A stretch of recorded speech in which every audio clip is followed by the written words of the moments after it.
ku ñu wooye sa santu shahada yowmal qiyam rek fekk na yàlla bëgg la weer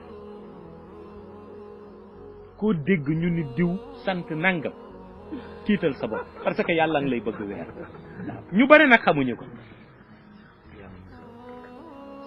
yàlla su demee ba décider la weer ca lay taxaw haut-parleur yëpp nga tiim cérémonie ba mu ni diw mu mel ni nit ña dañu laaj waaw diw moom bari na ci àdduna ji te àdduna yëpp fi daje mu ni te mu dëkk réew sàngam nu ni mu delloo ci xelu nit ñi ñu xam réew ci réew ma dëkk nangam ñu xam dëkk ba ca dëkk ba quartier nangam ñu xam quartier ba ca quartier ba te mu tuddoon diw ngeen xàmme ko ñu bari ni xàmme wuñ ko mu génne image am ci écran ñëpp gis ko ba ni xàmme nañ ko mu ni te mu sant nangam ak nangam mu ni moo doon sant mu ni nii la mel wane nam daan def loo xam ni moom mësul bëgg ku ko yëg loo xam ni moom mësul bëgg ku ko xam mu ni nii la mel wane nam daan def parce que tudd na ko tudd sant ba lu tax mu tudd ko pour weer ko mooy dafa yëg ni diw mii amul benn tomb ci xaqiqa léppam shahada la léppam shahada la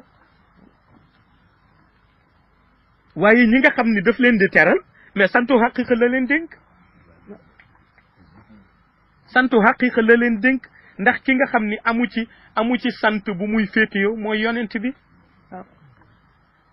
di Muhammad moom amul sant bu muy féeteyoo lu tax mooy yàlla daf ko fésal ci kanam ba noppi bàyyi ñëpp di jokk ci moom waaw bàyyi ñëpp di jokk ci moom loolu tax Mawlaay Cheikh Ahmad Tijani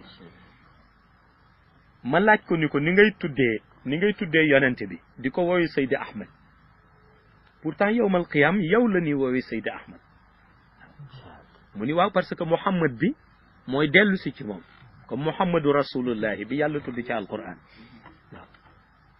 mais moom Mawlaay Cheikh Ahmad Tijani moom la ñuy wax Seydi Ahmed ibnu Muhammad waaw kon moom mooy jël baat boobu gis nga ibnu Muhammad lañ koy wax